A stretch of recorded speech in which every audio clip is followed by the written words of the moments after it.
So welcome everybody and happy Monday. And I'm very excited for a lot of reasons. Of course, for our guest speaker, and I'm going to get to him in just a moment, but I do want to remind all of you, tomorrow, finally, we have Mocha Shake. I mean, it's like our number one in this house. So I know everybody's been asking. It's like the shake that we all want. It's Mark's favorite. I know I'm going to go on tomorrow and, maxed out in every center that I can with how many shakes we can buy. So keep in mind tomorrow, Mocha Shake drop. All right, let's get started with today's call. You all know that this business is so incredibly unique, and it requires a skill set that we are not born with. We have to develop this.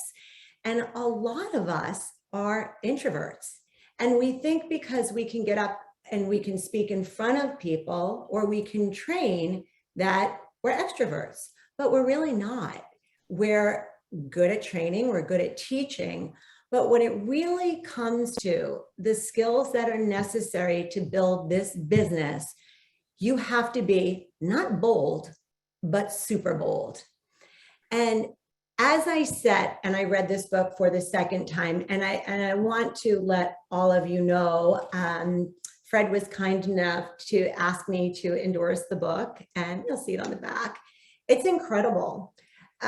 This book will change how you think about going about your daily life. So before we get into the book, I want to introduce to you the person behind the book. And Fred Joyal has become a dear friend of mine through Mark Murphy, my fiance. And in the Fortune 50 community, Fred is extremely well known. And as most of you know, Fortune 50 is a program for entrepreneurial dentists who get paid for what they know, not only what they do. And it's an entire coaching program designed to help dentists and some veterinarians expand their practice. And Fred is a pillar in that community. He is an author, he's an entrepreneur, he's a speaker. He has had a very, very lucrative career in both marketing and advertising. And he co-founded, do you all remember this? 1-800-DENTIST.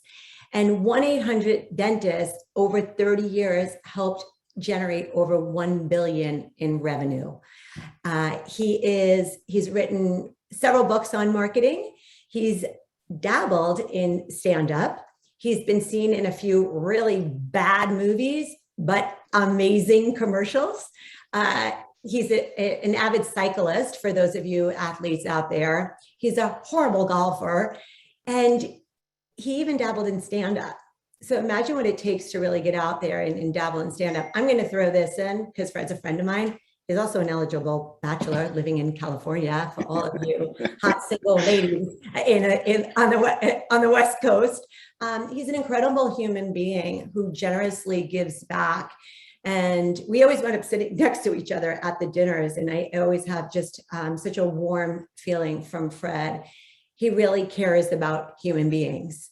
And he wrote this book, and I think it is the absolute perfect fit for network marketers, because it really gives a play-by-play plan on how to achieve what we need to do, which is go out, network, grow your network, and meet strangers.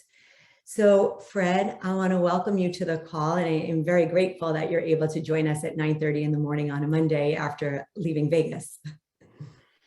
Thank you very much, Lisa. I'm going to load my presentation here and magically, hopefully, appear on the side of it. It takes a few seconds. And then here I am. Can everybody see this okay and see me floating around in there? Yes, and we already love the first visual. I think this is probably Danielle Russo's slew with a different head. So, Fred, before we get started, why did you write Superbold? Mostly because I had figured out how to become bold, being a very, very shy person myself growing up, an incredible introvert, and it really impaired my life. And I learned to work it out very slowly over decades to become bolder and bolder and build my confidence. And then I was speaking to a group of of high school students, and I started to put out this idea that I learned that boldness is actually a superpower. You can have a tremendous impact on your life and other people's lives if you act with boldness in your life. And I'm going to go into detail on how valuable that is. But then I refined it and down to a systematic way that are 5 simple steps and exercises that you can use to build your confidence and boldness to whatever level you're at, from however shy you may be or underconfident, or even I meet people who are confident who are reading the book going, I thought I was pretty bold until I read this, and now I know I can go to another level. So it's really, deep down, it's to make the world a better place, because bold people are the ones who are the ones making all the changes in the world and making a difference. Amen to that, right? I always say we need to be abundant in order to be generous. And that's with anything, with our listening, with our heart, with our money, with our physical capability. If we're not the best version of ourselves, how do we go out and be anything for anyone else? So in reading this book, you are incredibly transparent and extremely generous with some stuff that I don't know if most people would even share. And that's what really hit home for me, is that you walk the walk, you talk the talk. I've seen you train, and you are one of those people who it hasn't always been so easy for you.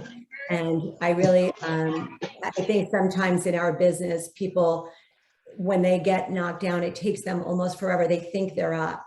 They actually think they're up, but they're still not up, and they haven't recovered.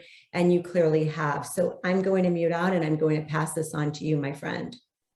All right. Thank you, Lisa. So as we're saying, I started out as a very shy person, and it led to a lot of situations where I had regrets because I missed opportunities. I've missed all sorts of things, and was constantly hesitant and underconfident, and it bothered me. It made me angry, and it took me a really long time to work my way through it. But I would see bold people, and I would think they must be born this way, because I would see the way they would act, and I would go like, why are they capable of doing this? And it took me doing it and trying things to figure out that I could actually learn this and become bolder and bolder, and all sorts. Hi, how are you? Hi. Can I get a pound of the All right, so everybody's going to have to mute. I'm going to do it again. I keep muting all participants. And now let's mute out. Fred, you may have to unmute yourself again. All right, I'm back. So when we see bold people, a lot of us, and I certainly did this, we have these judgments about them. We look at them and people acting boldly and confidently and moving through, their life of the party. They're doing all of these adventurous sort of things, and we start the self-talk. We start to tell ourselves things like, oh, these bold people, they're obnoxious, they're attention whores, they make people feel uncomfortable. But what happens is, there's a different thing that's actually going on. It's envy. We wish we could be like that, but we can't figure out how. So basically we have to make them negative in some way. But they're just going about, they're living their lives, they're enjoying their lives, and they actually don't worry that much about the judgments people are having about them. And that's one of the powerful things that they have, is they can move through life without being controlled by other people's opinions. Of course, we all want to fit in. That's kind of what holds us back. And this is really important to us. This is very much deep in our genetic coding to not stand out. Because way back when we were all just tribes out on the African plain, if we didn't fit in somehow, we get kicked out of the tribe, which means we were dead. basically. Without a tribe, you weren't going to survive. You needed the whole tribe to protect you, to gather food together, all of that, because other tribes weren't going to let you in. They were just going to kill you too. So we have this thing that drives us all through a lot of situations, and that's our normal reactions. Like, no, I don't want to rise above people. I don't want to call attention to myself. I want to fit in. And we still have this primal reaction to fitting in. I mean, look at what happens at soccer games. If somebody wears the wrong jersey, they'll beat you up, right? Just for rooting for the opposite team. And let's face it, the audience is the opposite team. But it's like, this thing is deeply embedded in people already. So it is almost more natural to be underconfident, to resist drawing attention to yourself. But this is what, especially if you're working in network marketing, you want to develop the ability to seize opportunities. And so the thing for anybody to ask, if you are thinking about what is my confidence level, what is my bold level, just say, have you ever missed a promotion, an adventure, some fun, or even more seriously, a relationship opportunity? That's happened to me more than once, just because I was so underconfident, or a sale, or a business opportunity, or not stepped up when you should have, and the situation changed immediately and you didn't have the chance. You hesitated just long enough for that opportunity to disappear. And what happens is we're the ones stopping ourselves. We think it's all sorts of other forces, but it is us stopping us. It is this voice in our head. What we're really good at as human beings, which is also a protective reflex, is coming up with the worst case scenario. What's the worst thing that could happen? And we tell ourselves, we come up with that right away, and we make it like that's likely to happen, when most of the time it's not likely to happen. It could be a 1% chance, but it stops us, or it makes us hesitate. Bold people don't have that reflex. They have either never developed it because they were unique in their upbringing, or like me, they worked their way out of it so that I'm not the one who stops me. And that's a really important shift, and realize that you're doing this to yourself. And the reason, as Lisa and I talked about at the very beginning, is, what's the motivation for doing this, is because in the end, you're only going to regret the things you didn't do and the risks you didn't take, the things you failed at, the things you messed up, the things that, you thought people would laugh at, or were mistakes. All of those things, they're going to be forgiven or forgotten or washed away by the passage of time. And what's going to gnaw at you are those opportunities that you missed because you didn't act. And so that's what working on your boldness, developing this superpower is about. And there's a clear distinction between being confident and boldness. Confidence is how you feel about something. The significant difference is that when you are bold, it is action.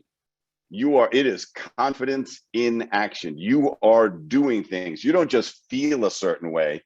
You are stepping out of your comfort zone. And so much of what this is about is to just expand your comfort zone, but also embrace your discomfort zone, to go, yeah, I don't feel comfortable in this situation, and I'm going in.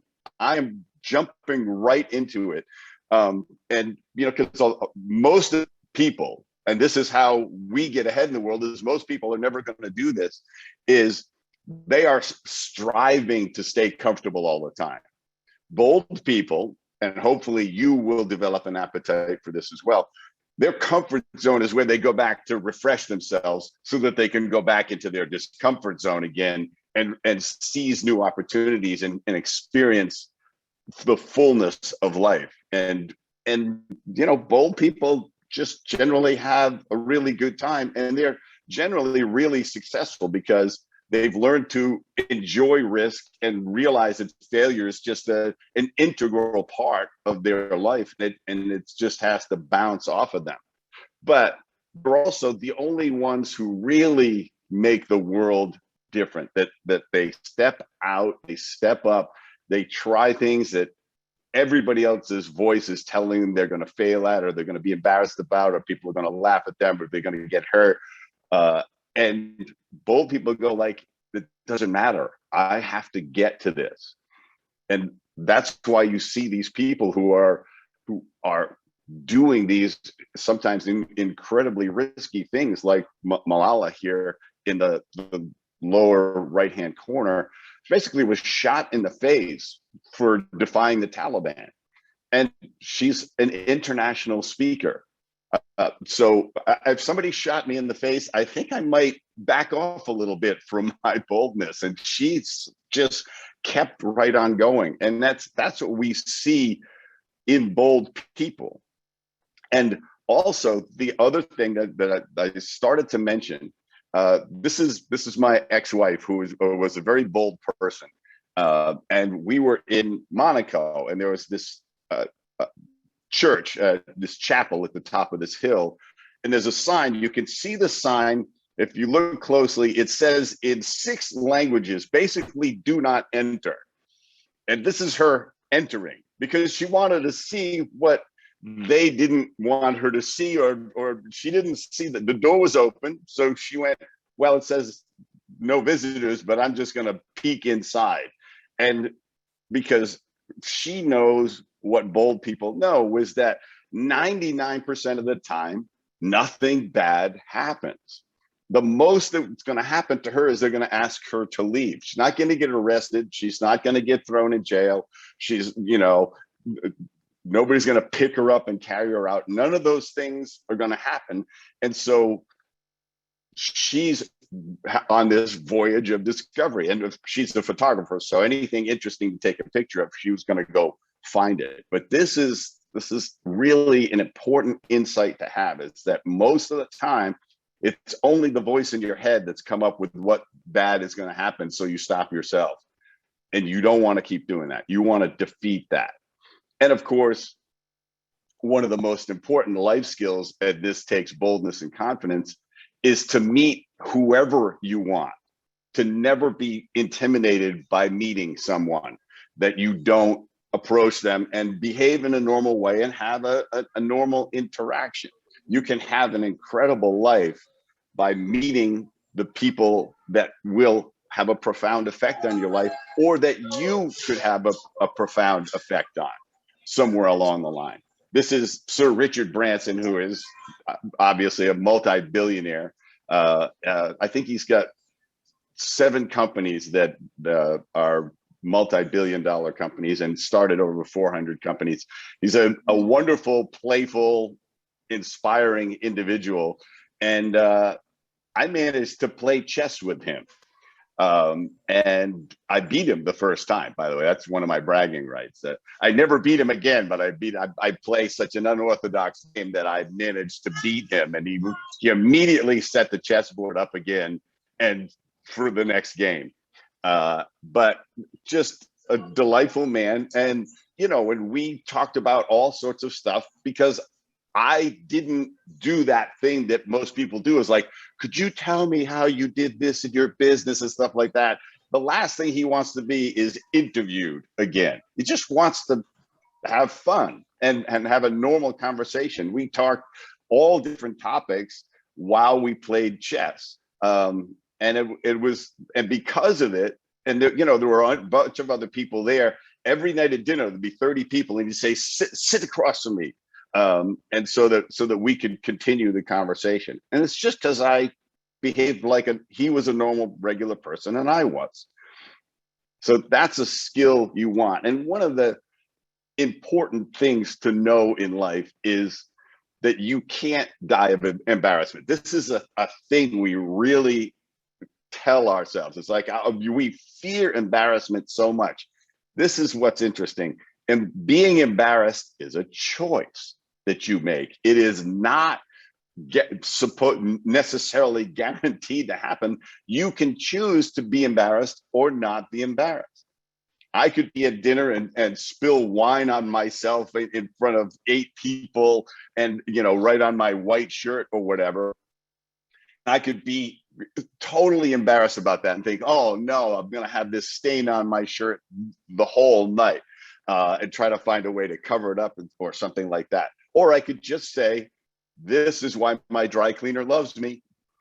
And people laugh and I relax and we move on. Right. And because I chose not to be embarrassed. If you can transition to understanding that embarrassment is a choice that you're making in any situation, and that you develop the ability to have alternative reactions, that's powerful. And also understand that when you fear certain things, a lot of times it means it's because you really want that. You really want to achieve that, but you're afraid of failing at it. You think, if I fail at it, that'll be terrible. But the guarantee is, if you don't try it, you won't. That is failure. So sometimes we have to say, you know, people say like, I'm terrified of public speaking, or I don't like parties. And what they mean is they haven't figured out how to feel comfortable in that situation, but it's something they'd really like to do. And, you know, as Lisa said, I did stand-up comedy. I did improv comedy, which is even more challenging because you walk on stage without material. And when you learn to trust yourself and relax and be energized at the same time, it's incredibly powerful. And you go, okay, if I can do that, then if I'm prepared, I can be even more effective. So this is what I developed. It's a 5-step method called the Pride method, which is how you transform yourself and build up your boldness and confidence muscle. The 5 steps are preparation, relaxing, having specific insights, controlling the dosage, the intensity of the experiences, and everyday action, working on something every day. So I'm going to break them down. Preparation. The amazing thing that we do is in life is we don't think we need to prepare for social interactions. We think that should somehow be automatic, that we should be really good at this automatically. And if we're not, there's something wrong with us.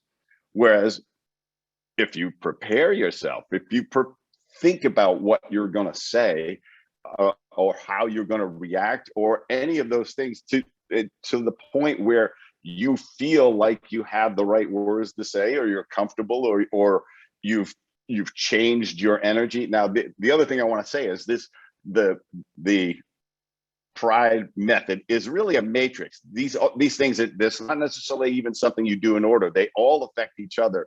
You're sort of doing them all at once, and they're impacting each other. So relaxing affects preparation, for example, and insights affect your relaxing.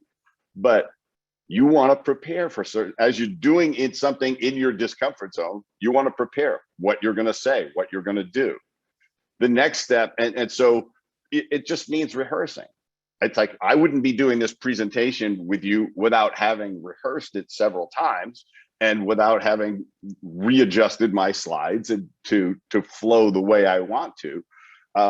I would do the same thing if I knew I was going to meet somebody important or have to give even a 3-minute talk. I would want to be comfortable and prepared so that you can be spontaneous. That's what happens when you're prepared, is you don't even sometimes say what you prepared, but it's your fallback. So that you go out confidently, and suddenly in the moment you discover even something more appropriate, more impactful, more attention getting.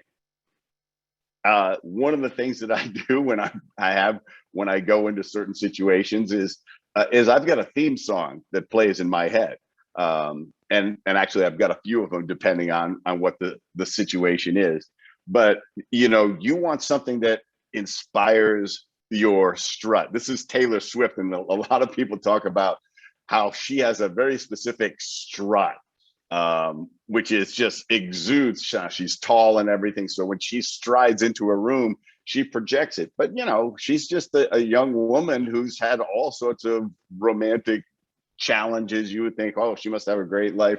If you listen to enough of her songs, she's had more breakups than me. And so think of songs that you just start to play in your head, or even just listen to them. If you have to go do an event, make sure your theme song is your intro, is your walk-on music. And just realize that we are affected profoundly by music. And the next step is relaxing. We have an ability to relax, but it doesn't happen because people say, you should just relax. That people, you would say that to me, just relax. It's like, yeah, you didn't say how that happens. Well, the reality is you can relax yourself. You can, you know, some of it's going to be insights that I'm going to talk about, but a lot of times when we're tense, we tense up our body, we tense up our shoulders, we, you know, like, and we'll even stop breathing.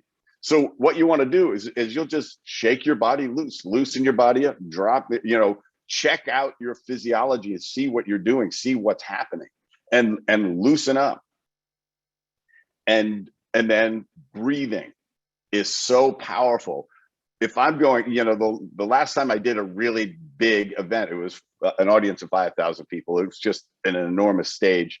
And I had to go back and calm myself because I want to be energized, but I don't want to be anxious.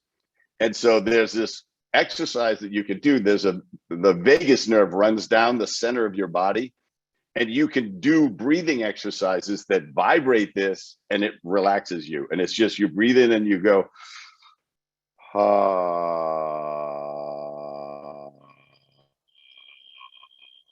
and hold it a long time, as long as you can. Do that 3 times. You will noticeably relax yourself. But sometimes you just have to breathe a few times beforehand, because you may not be able to make that noise, but it affects you, because one of the things, a very primal thing apparently, is to tense up and stop breathing, maybe so that the saber-toothed tiger doesn't hear you breathing. So when we get anxious, we do this very unhelpful thing. So you can relax yourself, and this is what you want to do. You want to tap into these techniques. And I talk in more detail about all of this stuff in my book, of course.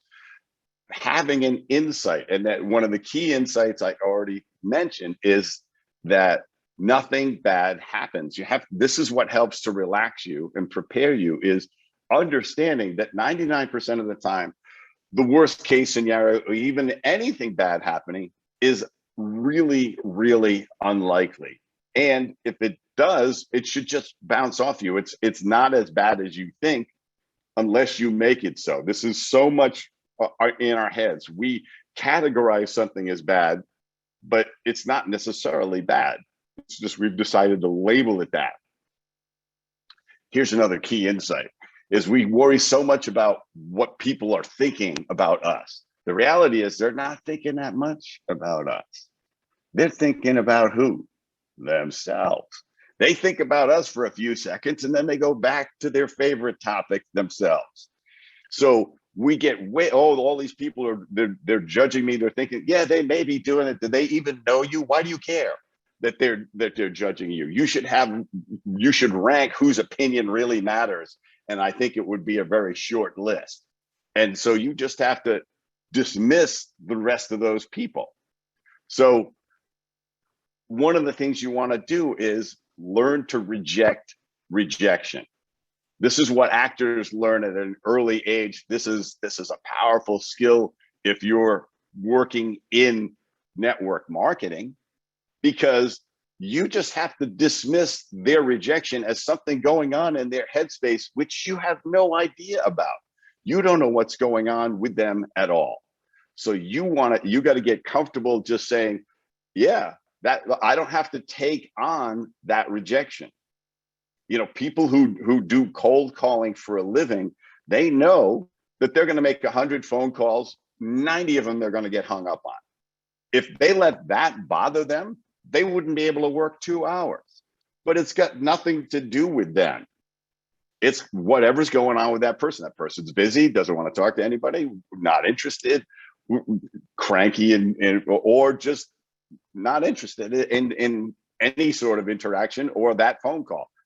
Move on. Bold people move on. They don't take on rejection. They don't aggregate it as an internal feeling and alter their judgment of themselves. And this is another way of putting nothing bad happens, is that we have developed all of these fears about stuff that doesn't actually harm us unless we decide to make it harm us. So one of the keys to becoming bold is to just develop this fearlessness by the insight that most of the time, these things are actually harmless if we decide to make them harmless. If somebody has a judgment about you, do they really know you? Maybe not. If somebody's not, let's say you want to meet somebody and you know you're online dating and you go on 1 or 2 dates and they're not interested. Why would you worry about that? The odds are you're not going to find somebody instantly online. It's again, just like anything else, it's a numbers game. So why would you want to be harmed about that? They don't really know you. It would take months or even years to get to really know you. So it's actually harmless. Their opinion, that whole experience is harmless because you don't decide to make it about rejection. It's about reality. Does everybody have to like you? That's incredibly unlikely. So you want to develop this fearlessness, and it will build in you, because you have to get control of all of the voices in our head. And we have all of these things going on that are spinning around, and there's a chatter. We don't just have one voice. We have a chatterbox, we have a judge, we have a critic. I call him Dr. No in my book, but he's the master of coming up with the worst case scenario. We are for me. But we also have a cheerleader, and we also have a coach. Who do you want to listen to? Who should you? I mean, we can't shut it off, but we can ignore it. Or we can say, yes, I heard you, Dr. No, not interested. Gonna do it anyway, gonna go in anyway. And the cheerleader says, yep, and you're gonna nail it too. And the coach says, don't forget to be prepared, stick to the fundamentals, do the basics, you'll get there. Start listening to those voices, and don't believe everything you think. A lot of times just because we have a brain doesn't mean it's telling us everything that we need to know. It's full of all sorts of misinformation and biases and tendencies and experiences that are irrelevant, and it mixes all that stuff together with all of our fear and anxiety and stuff like that. So you don't have to believe everything you think. You can work your way through that. And one of the things I've used is, if I realize somebody is either not interested in me or thinks on stage that I was full of it or whatever, I just say, that's interesting that they think that. So what? And so I'll ask myself, oh, this person really was, they thought that I was just a show off. So what? They thought that my book, that I would dare to write a book called Superbold is really arrogant, let's say. So what? I'm not going to take the book off the shelves. I'm not going to stop promoting the book, because I know what I want to do. I want to have an impact on people. So I have to know that 10% of the people are going to have all sorts of weird judgments about me. And I just say, so what? Because I know what I'm trying to do. I know where I'm trying to get. And that's what drives me. And so if we're worried about failing and making mistakes, that's going to impede us. The way we get better is to keep making mistakes. The most successful people in the world have aggregated massive mistakes. And to a bold person, mistakes are steps up. To an underconfident person, they're steps away.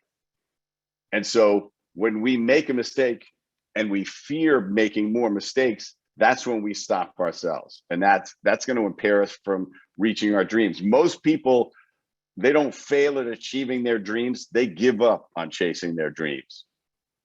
And that's what bold people don't do.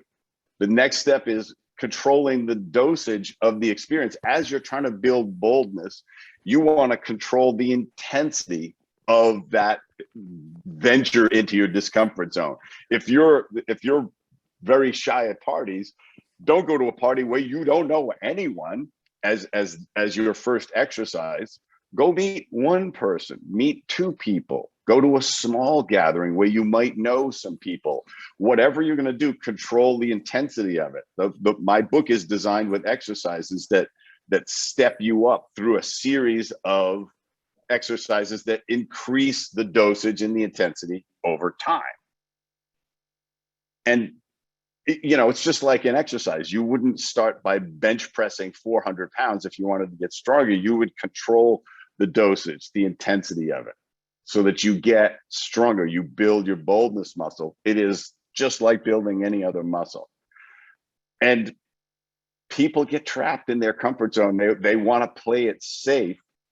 And so the dosage means you're going to step out of your comfort zone and retreat back only to refresh yourself.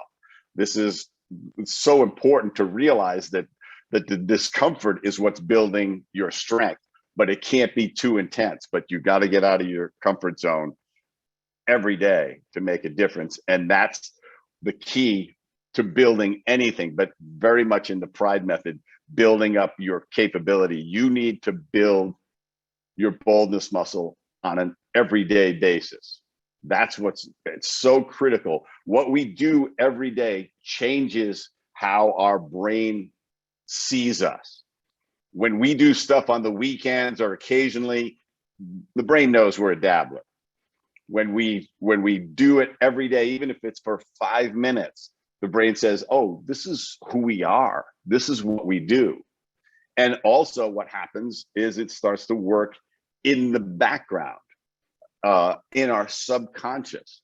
I was just heard that Elon Musk has a whiteboard in his shower. So that, because that's where we get these ideas in the shower. We go like, I got to figure out how to write this down. He figured out he wants to write it down right in the shower, because when you work on something every day, your brain works on it when you're not working on it. But the first thing you want to do with everyday action is let your brain start to define you as that person. Is if it defines you as a confident person, as a bold person, as a person who's comfortable meeting people, who's going to constantly move out of their comfort zone. The brain goes, this is just who we are. And it starts to write neural pathways to change that. And when you commit to doing something every single day, and that's what you have to do with the Pride method, is like before you go to bed, you are going to have done some exercises. You don't have to decide to do them anymore. You've already decided to do it. Hopefully you don't have to decide to brush your teeth every day, whether you're going to do it or not. It's like you just do it. And the brain gets to do something else. But also when you do something every day, it aggregates. Before you know it, a year goes by and you've been doing it this whole time and you've had a profound effect on your life, just like with anything. And if you don't get to it every day, what happens is a year goes by and then 5 years goes by. So everyday action is critical to so much. And what really happens, what's fascinating is there's the science behind the Pride method and boldness is that when you start acting boldly, the brain will change. We have found that the brain doesn't stop growing and changing at 20 like they thought for many years, is that you can create new neural pathways until your reflex is to act boldly, because that's what bold people have. They have wide neural pathways for boldness. And what happens when you become more confident and more bold and take action is those underconfident and shy neural pathways, those reflexes that were already in your program, they atrophy, which is a fabulous thing. You'll actually watch it go away. So I'm going to give you some examples of what's in the book and how to approach some of this stuff. But there's 5 levels of exercises in the book. But the basic premise is eliminate your expectation of success when you do the exercise. You're actually aiming for failure, because if you succeed, it's a bonus. But you're doing something in your discomfort zone to feel uncomfortable, to feel awkward, to make mistakes, to maybe embarrass yourself or do what you thought might embarrass you, but you find out it's not really that big a deal. So when you aim for failure, it makes it more effective to just go out and say, look, I'm not trying to have a normal conversation with somebody. I'm expecting to bumble my way through this. I'm expecting to take this chance and fail at it so I can get good at it. So for example, every day, smile at 5 complete strangers, expecting to get a failure. It's like, I'll do it till I get somebody to not smile back, because most time people smile back. But somebody doesn't eventually, and I could choose to be hurt by that, or I could go, that's their headspace, right? I don't know what's going on. I've done it to people and like they'll scowl at me, like I couldn't have done anything worse to them than smile at them. That's their thing. I can't fix it, but I'm continuing on my joyful pathway. Another exercise is to go somewhere that you quote don't belong. One of the things I recommend is, like, if you see a sign that says employees only, like in a supermarket or something like that, go in. Nothing bad happens. That's the exercise. The most that's going to happen is somebody's going to say, "Can I help you?" But meanwhile, your brain is going, "Oh, there's a sign that says I can't go in there. I can't go in." And it's a great way to just build up this, strength and resistance to your judgment about how bad it's going to be. It's just really not that bad. Now, if it says this, don't go in there. That's going to have a different effect. That will have a profound effect on your discomfort zone. But do this exercise. Like I've walked into the back of supermarkets and somebody says, like, "Can I help you?" And I'll just say, "Yeah, I'm looking for bananas." And they'll say, "They're out in the produce section." Oh, thank you. Nothing bad happens. Next level up, introduce yourself to a complete stranger. Now you have to prepare, you have to do your steps, you have to relax yourself, but then just introduce yourself. Start a conversation. Here's another little trick just to show how we think people are thinking about us all the time. Wear a Band-Aid prominently somewhere on your face and never explain to anyone what happened or why you're wearing it. Wear it all day. And you'll just go, that really wasn't that big a deal. It's just a little trick because it's like, oh, people are thinking about me. No, they're not. Next level up, and I've done this in Starbucks and other places that are crowded. I'll ask if I can sit at somebody's table, maybe even in the airport where there isn't a lot of seats. I'll say, "Do you mind if I sit with you?" And shy people, we wouldn't do that with a gun to our head. But you know what? Most people go, "Yeah, sure." I have sat down with people and then very quietly, gently, gradually started to engage them and had an hour-long conversation with people that were complete strangers. And so it's another trick. And then just do something nutty. Like at the end of a movie, just stand up and yell it. Just, "I love that movie." And or just walk into a candy store and yell, "I love chocolate." They're gonna go, "Yeah, I do too. That's why I'm here." You feel you're more expressive about it. And you know what? Nothing bad happens. Here's what I like as a general exercise. I try to I don't want to go to bed before I've made somebody feel good about themselves. feel better about themselves. I want to say something. I want to do something that makes them feel good about themselves, feel better than when I first walked into the room or when I first encountered them. It could be a really simple thing, like a smile. It could be a compliment. It could be an expression of appreciation. It could be an act of courtesy or empathy, whatever it is. This is one of my life goals, is to make everybody I encounter feel good about themselves. And here's really important thing to understand is, don't confuse social media skills with actual social skills. They are not. Your ability to tweet and like and share and respond and put little hearts on stuff is not social interaction, like actually meeting and interacting people and getting to know them and being human with them. This is one of the great impairments in life, is social media in terms of real social interaction.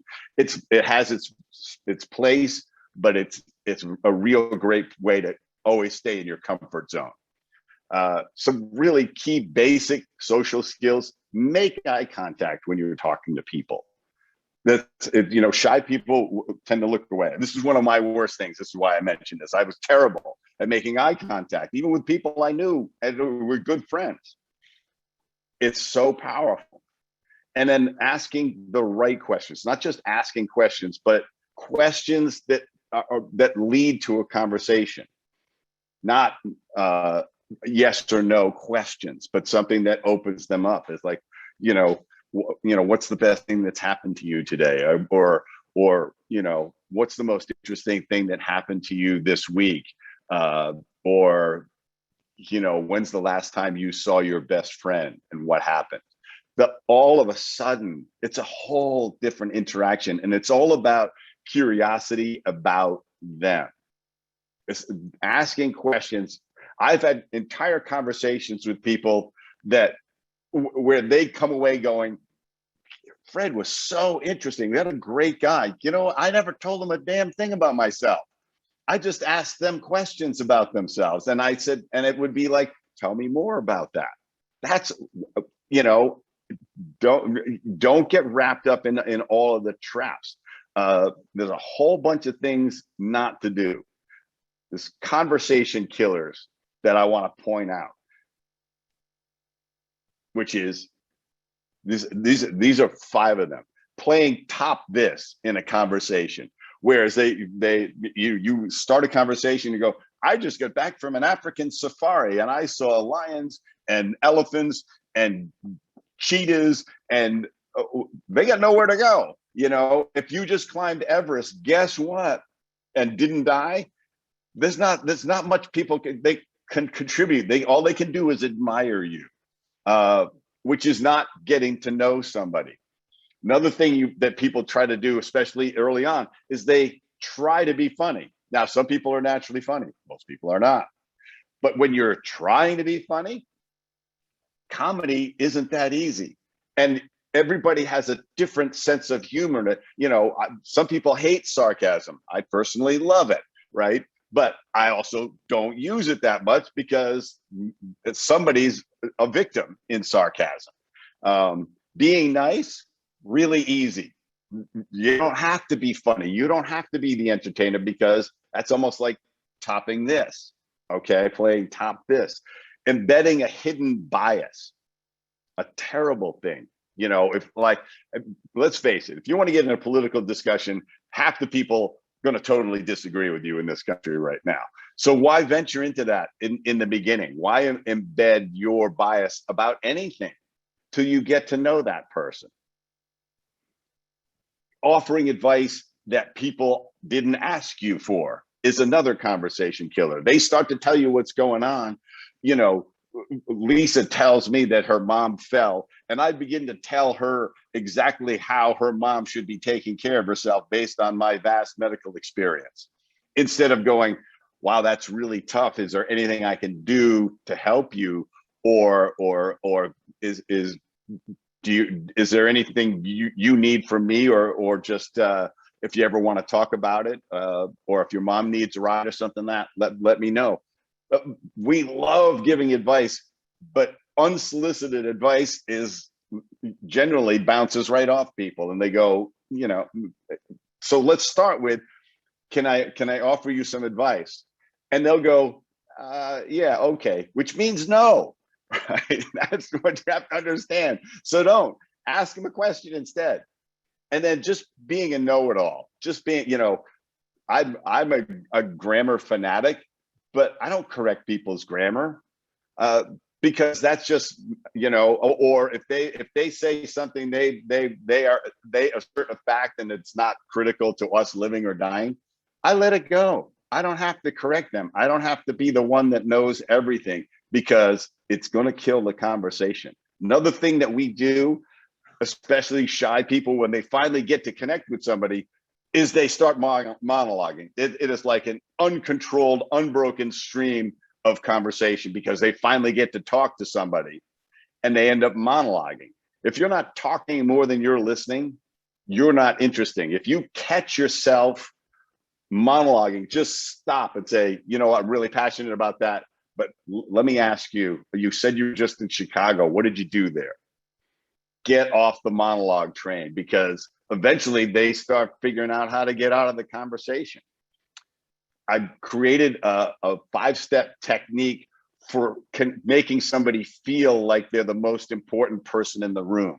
And it's very simple, but very powerful. And I've seen people do it. I've watched, when Bill Clinton was running for president the first time, I actually was at a fundraiser, and I watched him meet 200 people in a row, one at a time. And he made every single one of them feel like they were the only person in the room. I think that's why he got elected. It was that ability to do that. And there's a way to do it. You look at the person, you look right at them, and you look only at them. And then you actively listen to what they say. You don't, and we can do a whole hour on active listening, but it's about not planning on be as passionate about hearing what they have to say as you're passionate about saying something. Listen without an intention to speak, and then stay focused on these people, on the person you're with. Stay locked into them, and then end it well. Don't let it run out of gas. You could say, it was great to meet you. There's a couple other people I want to meet in the room, but it was really terrific. I hope to see you again soon. It was really interesting what we talked about. And then break away. And then when you encounter them again, remember them. This means you got to learn their name. You got to remember 2 things about them: their name and some other interesting things, so that the next time you see them, you say, "Hi, Angela.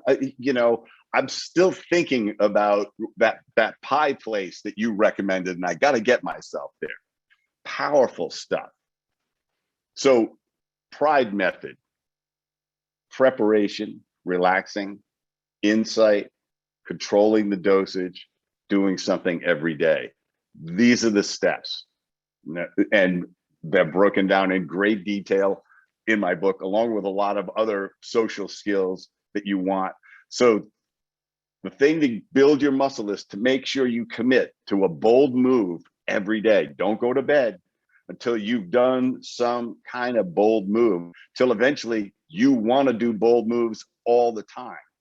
Because, like I said, boldness is a superpower. You can have a profound impact on hundreds of thousands of people if you choose.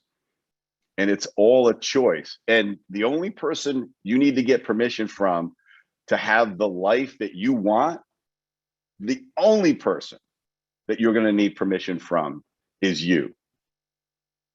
This is what a lot of people don't realize. They're waiting for somebody else to give them permission to have a great life. But your life is not what happened to you. It is what you choose to become. So my book is available on hardcover. It's also in Audible, and it's me reading it, and it's on Kindle. And if you buy one of the digital versions of it. If you go to my website, you can download the exercises so you can print them, and you can download the journal format, because you're going to be journaling and doing exercises on an ongoing basis. So I entreat you and implore you and encourage you to become Superbold, because it will have a profound effect on your business and this incredible product and company that you're working with. So thank you very much.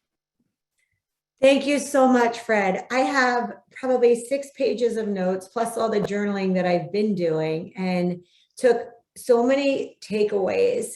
And while I was listening, it was interesting, and I'm sure so many of the listeners do this too. We create judgment around how we listen, and we justify as people coach us. And I felt myself justifying while I was reading the book and taking notes on the plane. Like, I do that, but I do it because. And then I was saying, no, if I really want the next level in my relationships, in my business, I have to really go down and dig deep to see, where am I still justifying this behavior that has me at a certain level? And that was my breakthrough in reading the book and noticing the easiest people to coach do not justify their behavior. They listen generously, they take it in, and they don't respond quickly. So it was an incredible lesson for me. You're amazing, but I already knew that. That's why we invited you to be on the call. And, you know, I'm reading the chat. There's just so much to read in the chat right now. I want you to take it all in. And really, from the bottom of my heart, I just want to say thank you for carving out your time. The book is amazing. Fred's done incredible things in the world, and I hope that it inspires all of you the way that it has inspired me. So Fred, any last comments before we close? No, well, I appreciate all of the fabulous comments in the chat. I hope that I'm glad that this was valuable to you, and I hope it allows you to engage with your teams and everybody you're working with, and give them the tools that they can do this. This is a lifelong process. I'm just a bold introvert at this point in my life, but every day I'm working on becoming bolder and bolder, and life just gets more exciting and satisfying and fulfilling. I mean, this is really what boldness creates, is the most fulfilling life, a life without regrets. And so I encourage you to live that kind of life. And I so appreciate the time to talk about this, because I am extremely passionate about it. So thank you, Lisa, and thank you, everyone. Yep. In a game of life, we all die in the end. So let's play the best game possible. Thanks, Fred. Thank you, everybody, for getting on. And what I'd like to do, Fred, is I'll give everybody time to journal, to buy the book, to go through this. And in a month or so, let's have you back on and hear about their experiences and their breakthroughs going through the different chapters and doing the journaling process. Let's see what breakthroughs occur on this incredible team. That would be great. The one favor I ask is, if you like the book, review it on Amazon. That helps me to get it out to more people. So I would appreciate that. Awesome. Thank you, everybody. Thanks, Fred. Bye, everybody. Thank you.